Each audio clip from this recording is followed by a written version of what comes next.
জাপানি পুঁটি তার ছিপ ফেলার সময় দিদি না। এবারও তো জাপানি পুঁটি বড় বড় রই, কিন্তু একটাও কারোর হয়নি। এই তো আশ্চর্য, আগের বারও তো জাপানি আমরা জাল ফেলতে গিয়ে তাই হই। তো এই বছর কারোর এই ছিপই হয়নি এখনো। আর বছর ওই জায়গায় সে ফেলতে দিতি না পানি মাথায়, মানে দুয়া শেষ খাওয়া শেষ। তো সাইজ ছোট ফেলতো ওই সেই সব পুরি এই বড় 1.5 কেজি 1 কেজি 200। প্রত্যেকটার মধ্যে সে ইয়ে বলেন না, এই যে মাছটা বাপ বর্ষির মধ্যে সব, ওর মধ্যে সব বর্ষি, প্রত্যেকটার মধ্যে বর্ষি। আর ওই বসে খুলি ছিল একটা, তাই না? শেওলার পরে আমার হাসি যাক এর বা কত দাম নেই, 1000 টাকা দিই তাহলে ওই দিকে বেশি। ওরা তো 1000-এর বেশি কেন না।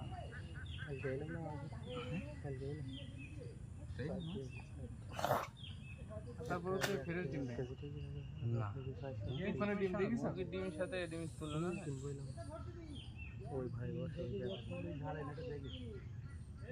পিঁপড়ি থাকে সব একেবারে দেখা যায়, আর ওদের ডিম সব একটা। আপনারা তো ডিম নেন দেখি সব, ওতে বড় পিঁপড়ি থাকে। কালকে সাতক্ষীরায় ও কোনে দিলেও না, ওই বলে মাছ